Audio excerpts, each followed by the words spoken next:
You know that moment when someone asks you a question and your honest answer is, I don't know yet. Back in my final year in university, one of my roommates looked at me one fateful evening and then she asked me, so after school, what's next for you? I paused for a moment. I looked at her and I said it straight to her. I don't know what's next. I don't know what the future holds for me, but I know the one who holds the future and I'm not afraid. In that moment, something shifted inside of me. And without even realizing it yet, I was already subconsciously making peace with I don't know yet. You see, as kids, we all wanted certainty, right? Would ask questions like, when is daddy coming home? When will the food be ready? When will the rain stop? And as adults, the question just gets bigger. We started asking questions like, will this job actually fulfill me? Will my current relationship last? Will I ever afford the house, the car, the life I am actually dreaming about? We hate not knowing. And that hatred quietly fuels so much of the anxiety we carry every single day. And here is the dilemma because our deep desire to know everything for certain is really just a deep desire to control everything situations, outcomes, people, and even ourselves. Psychologists even have a name for this kind of struggle. They call it intolerance of uncertainty. It is that inner tension that makes normal unknowns feel threatening and it turns small questions into big anxiety. I lived in that tension for years, but that night inside my room, and answering my roommates, I got a glimpse of a different way, a way that doesn't force answers that aren't there yet. For me, after school, the future actually unfolded in a lot of ways I could never have scripted.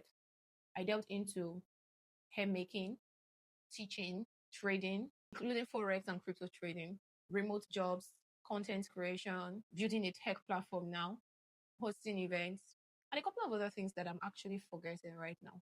And looking back, I can say that one of the biggest advantages of not knowing was this that I didn't need to force a path that didn't fit. Not knowing let me absorb more as I went. Not knowing taught me to trust God better. But let me be clear I don't know yet is not the same as not having a plan at all. Not knowing is simply refusing to force a puzzle piece that doesn't fit. And not having a plan is not even having a puzzle box in the first place. As Richard Feynman puts it, I think it's much more interesting to live life not knowing than to have answers which might actually be wrong. How do we actually build peace with? I don't know yet. How do we let go of the urge to control? How do we let go of the anxiety that comes with wanting to know everything, wanting to design all the outcomes of life? Here are practical steps that helped me, that still helps me today. Number one, start by letting go of absolute control. You don't have to grip every outcome. Release the illusion that you can actually control everything. Two, swap the need for uncertainty with intense curiosity. Instead of fighting the unknown, lean into it with wonder. Curiosity doesn't just reduce anxiety, it actually replaces it. Research actually shows that when you stay curious in a certain moment, our brain shifts from a threat mode to exploration mode. It becomes more open to learning. For me, this looked like changing my inner question from what if everything falls apart to what might I discover along the way? That small shift turned many anxious nights into peaceful ones.